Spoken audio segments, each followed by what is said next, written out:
Hare Krishna. Today I will speak to you about Sri Pandharpur Dham.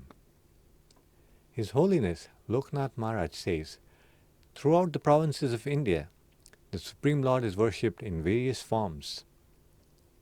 In Andhra Pradesh, he appears as Tirupati Balaji. In Kerala, as Guruvayurappan. In Karnataka, as the beautiful Udupi Krishna. In Gujarat, as Dvarakadhisa and Ranacora Raya. And in Pandharpur, the spiritual capital of Maharashtra, the Lord is worshipped as Sri Vitthala. His devotees also fondly call him Vithobha or Panduranga. Pandharpur Dham is located about 400 kilometers southeast of Mumbai. Some call it Bhu-vaikuntha, the spiritual world on earth. Others call it Dvaraka, the Dvaraka of the south. The town is located on the western bank of the river Bhisma. Because of the way the river bends as it reaches Pandharpur, it is known there as the Candrabhaga, also known as the crescent moon.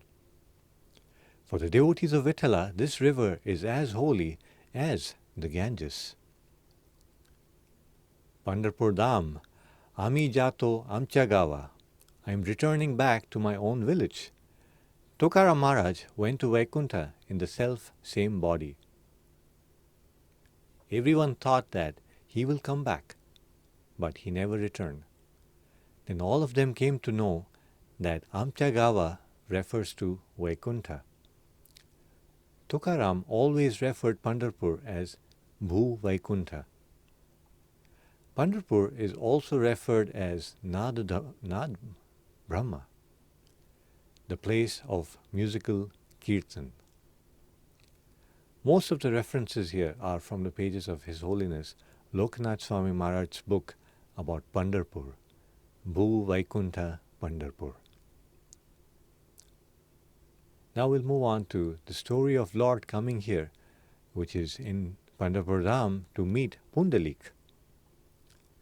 The Padma Puran and the Skanda Puran briefly describe why the Lord journeyed to Pandharpur and why he stays there in this form. Once, Srimati Radharani, Lord Krishna's consort, in the village of Vrindavan, visited Dvaraka, where Lord Krishna lived as a king. At that time, Rukmini Devi, Lord Krishna's queen, noticed that Krishna was dealing more intimately with Radharani than he had ever done with her. Really upset, she departed for the forest of Dindirvan near Pandharpur.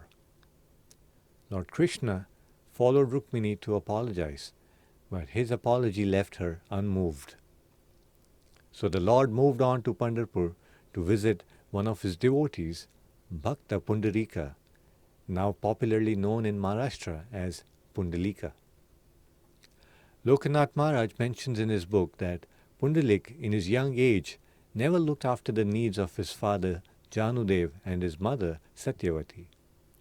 Both Janudev and Satyavati were great devotees of Lord Krishna. When Pundalik got married, he started ill-treating them all the more.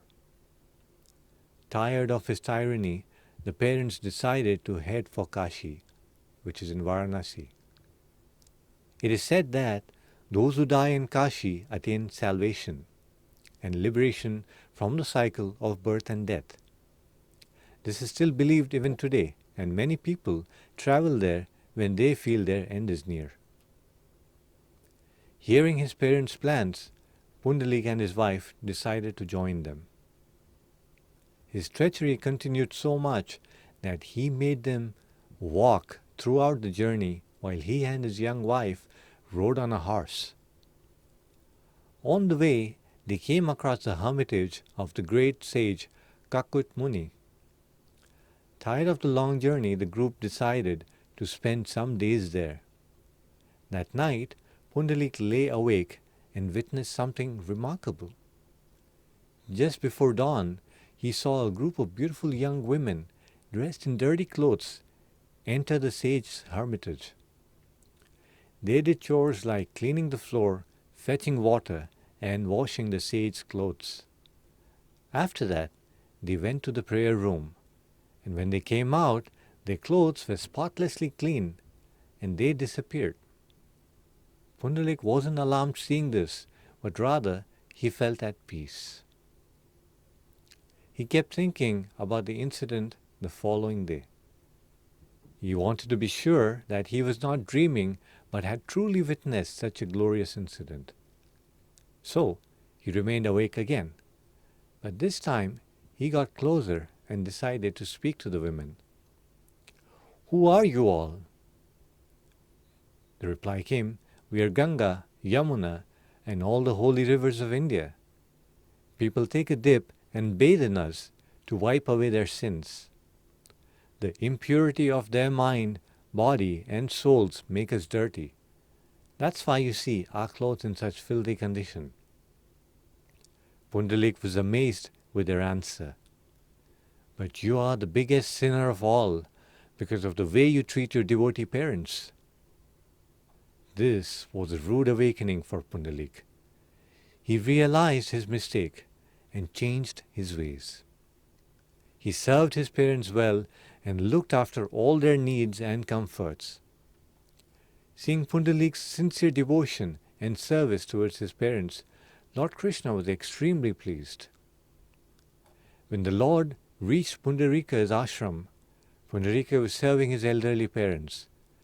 So Pundarika gave the Lord a seat of brick and asked the Lord to wait. The Lord did as told. He stood, lotus hands on his hips, waiting for Pundarika to return. While he was waiting, Rukmini, having forgotten her distress, came from Dindirvan and rejoined him. Both of them stayed in Pandharpur in deity form. To this day, the Lord stands on the same brick, but now he is waiting for all his devotees to come see him. While waiting, the Lord seems to tell the devotees, "Do not fear. For those who have surrendered unto me, I have reduced the depth of the ocean of material suffering. See, it is only this deep, which is until his hips." He indicates the shallowness of the ocean by placing his hands on his hips.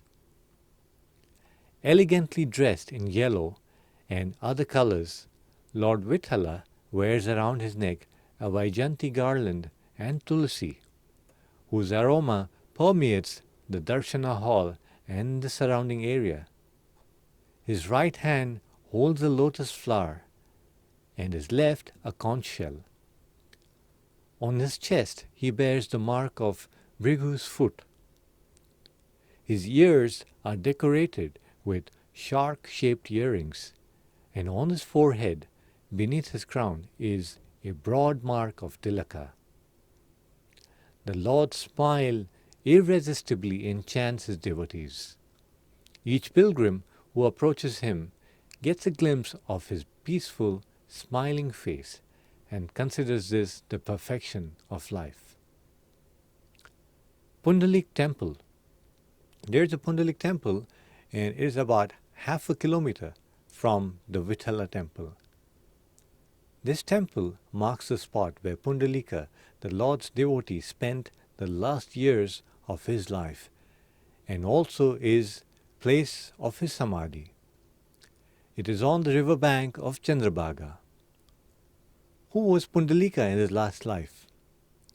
His Holiness Lokanath Maharaj writes in his book that in his last life Pundalika was the famous king Muchukunda, who is mentioned in Srimad Bhagavatam to be blessed to sleep for long in a secluded cave. The story illustrates further how Lord Krishna very expertly arranged the killing of Kalyavana and also blessed Muchukunda.